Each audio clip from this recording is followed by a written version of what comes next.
Do not niche down. Just build a personal brand, build a business from that, even if it's just a content business. The only exception to this is if you already have a business, in which case I think you should still build a business and then have a personal brand as well.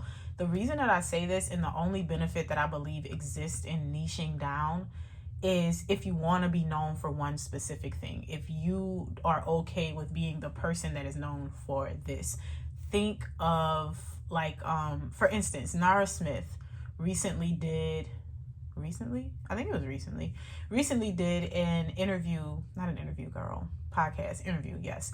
And she was basically opening up the interview saying how it's so funny because people perceive her a certain way because she cooks and she wears certain clothes. So she's been modeled and put into the box of being a traditional wife, but that's not necessarily what she is. And I feel like that has happened, and I mean, it has its benefits for her, but I feel like that has happened because she's always cooking things from scratch. And so people know her as this lady who cooks things from scratch, and she dresses really nice, and she's always in the house. She must be a traditional wife, and that's what she's known for. And so I think there are some benefits to being the person that's known for one particular thing, but most of us are actually multifaceted. And so that's why you should have a personal brand. I do want to share a video where a guy talks about this extensively. He's basically he's a CEO of a bigger brand, and people always want to know how he's able to afford all of these luxuries monetarily. And he basically said the secret is to have a business, but to have a personal brand as well. How do you have an AP at 24 and a really nice apartment? You guys might think it's from my business Haas, but I literally don't pay myself. This will be the first month I pay myself, I'm pretty sure the entire year, and I'm only going to pay myself $6K.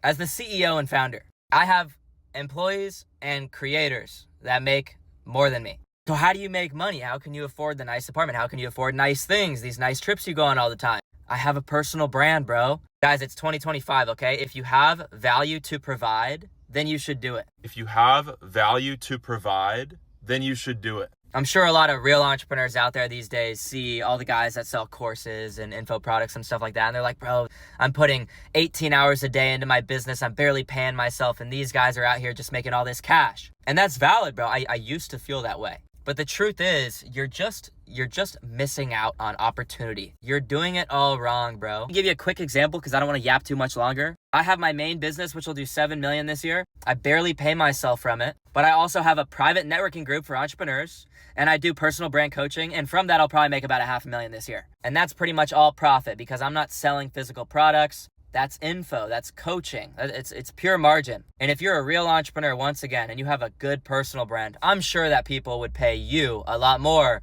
than those course guys who really actually don't know what they're doing. They're just good at advertising. If you have value to provide, then you should do it. And as I'm growing, I'm realizing that is exactly it. And I'm so happy that God has put me on this path in this way, because initially I did think that I would have eventually had to niche down, and I'm glad that I have not. Let me tell you why.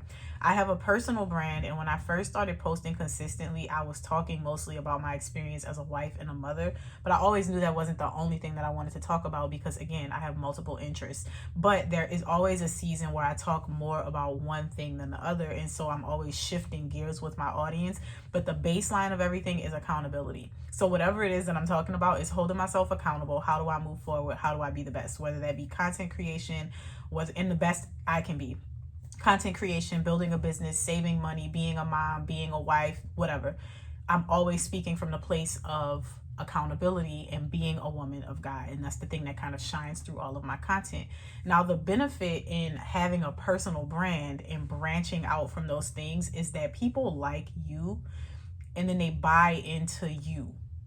Okay, so for instance, on this particular YouTube channel, I only talk about growth. This is important. And again, I did not intentionally do this, but I'm so glad that God lined things up the way that he did. Because for my personal brand that I started on TikTok, people just know me as Myron. Even my personal podcast, I talk about whatever I want to talk about. There's no limits to that. When I did Wifey School, one of the things my mentor has helped me to realize is, hey, Wifey School should be its own entity. Why? Because you're still going to grow your personal brand. In my personal brand, I can take brand deals if I want to. I can sell stuff on TikTok if I want to.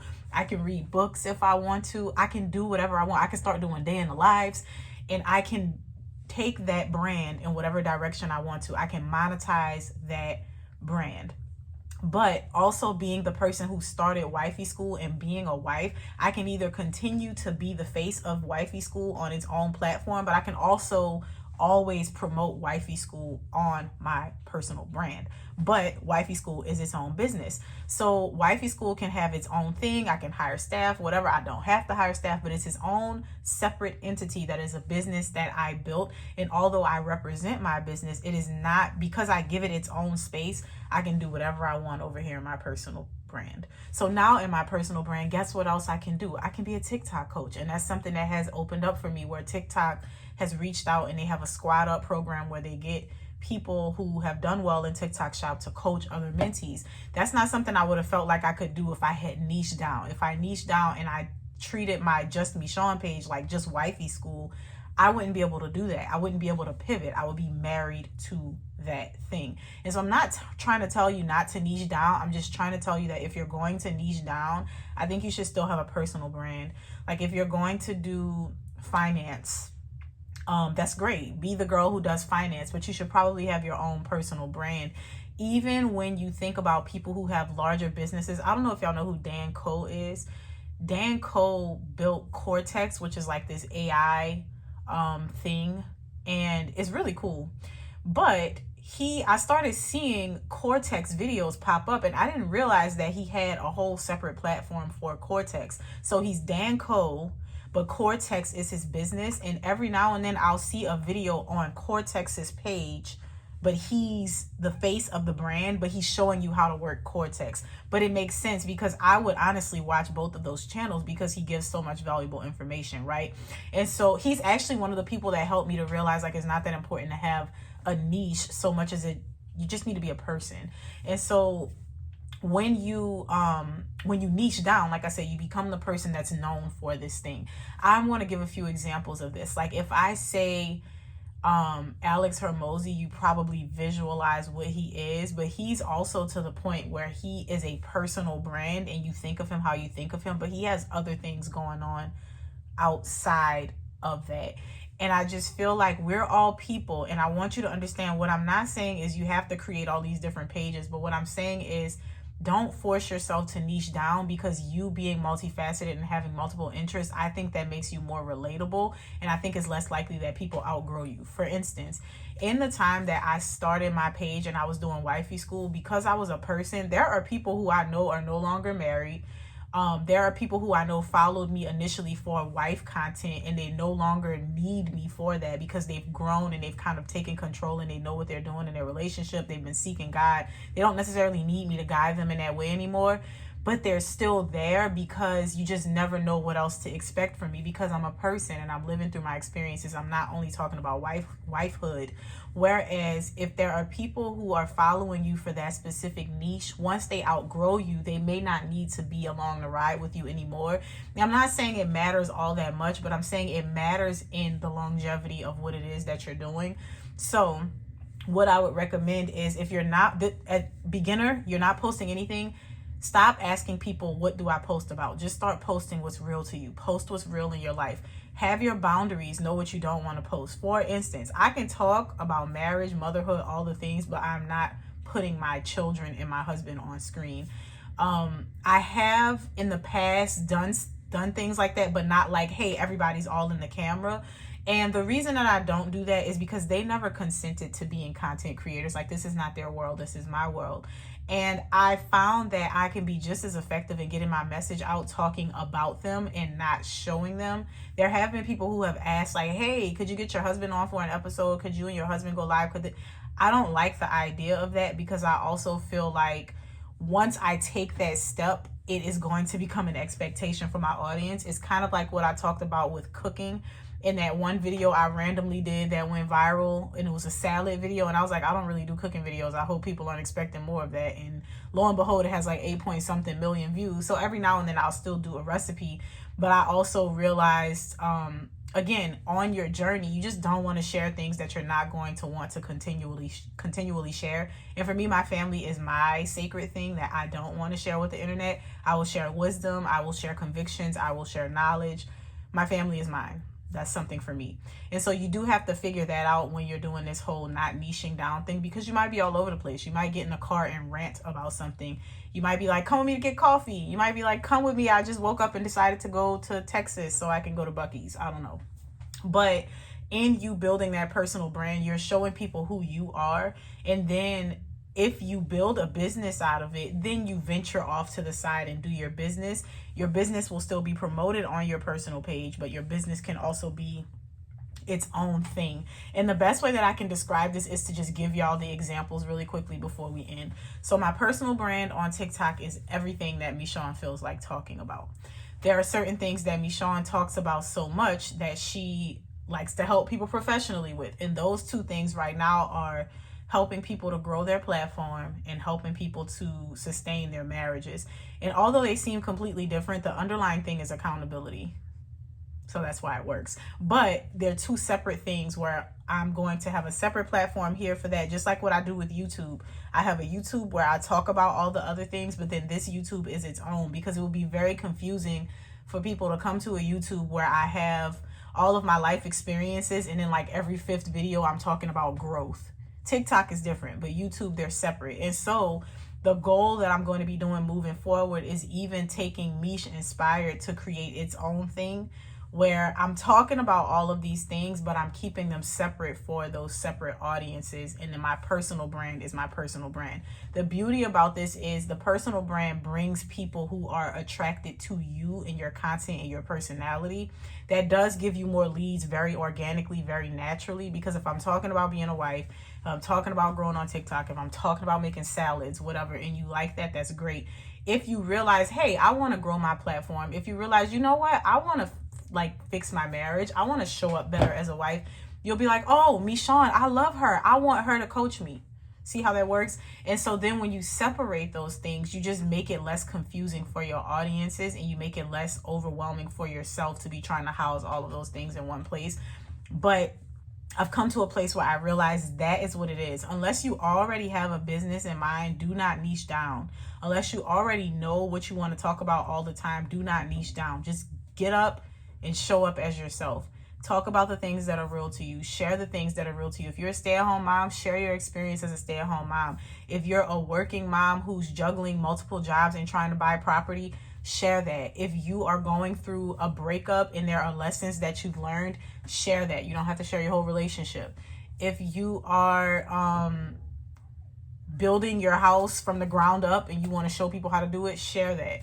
Like, share what is real to you, and then as you continue to share, give it a year. Just give it a year. As you continue to share, you will naturally feel like more confident on camera. But not only that, you'll naturally feel like, oh, this is what I'm supposed to be doing.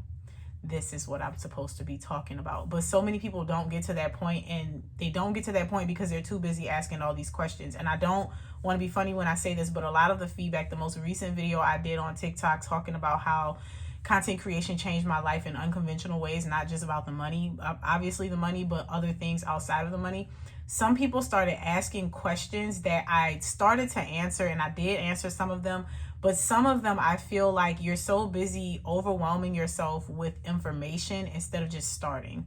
You're so busy trying to find out answers to questions that won't even matter until like 6 months from now, and you haven't started. So don't be that person. But the purpose of this video is to give you assurance. Don't niche down. Don't try to focus on just, oh, I need to pick one thing to talk about. If you have no idea, if you have no idea for real and you don't have anything to talk about, please don't start making content. But if you have multiple ideas, that's what I should say. If you have multiple things that you can talk about, you have all these ideas in your head, get started. Start talking about those things, and your audience will help you to figure out what you should do more of, what you should do less of. But just keep in mind that it's okay to have a personal brand and then to branch off and to build things alongside that personal brand, because this is what celebrities do. This is what, like, Kim Kardashian is Kim Kardashian. She has built multiple brands, one of them being Skims. But people who like Skims like Skims. Rihanna is Rihanna. Rihanna is her own personal brand. She does music, but she also has her Fenty Beauty. She has Fenty Savage. Y'all know what I'm talking about. She has those things that are brands, but they're separate. Like, she will promote her products on her personal pages, I'm sure, but they all have their own separate entity. So think about it in the same way, whereas you are a person and then you have your things that you create, and the things that you create can be interwoven into your personhood, but they're also going to have their own separate platform. And again, I think that this will be a lot less stressful for you because it will give you time to figure things out over time, while also making yourself marketable and productizing yourself in a way where you can start making money before you start worrying about the business aspect. And if nothing happens with a business, guess what? You've built a personal brand that you can still monetize with content creation.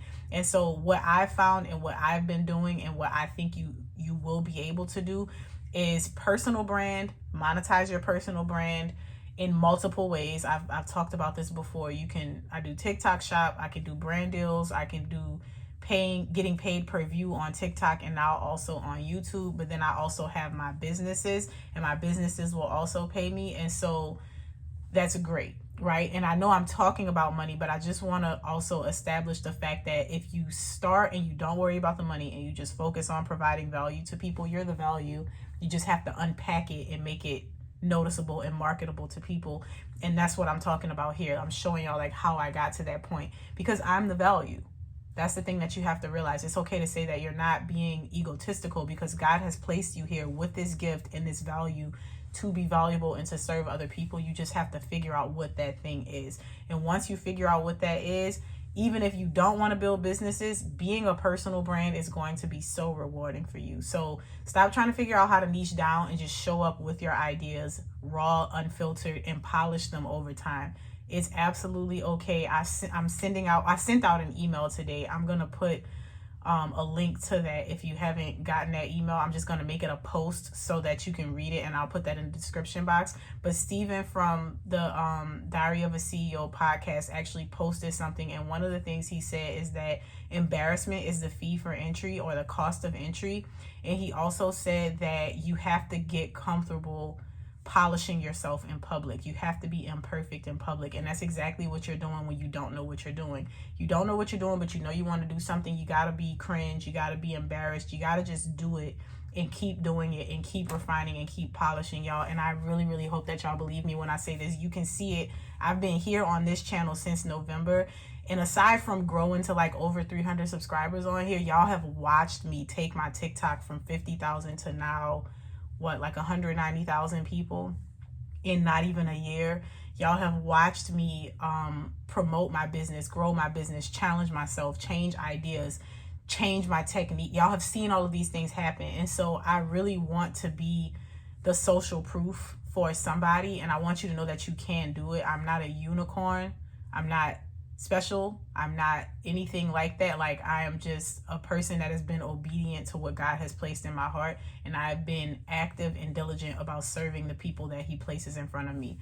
That is all you need to do. That is probably the only prerequisite that you need. You have a mouth, you have eyes, you have a brain, you have thoughts. Turn on the camera, get over yourself, and start sharing. See you next week.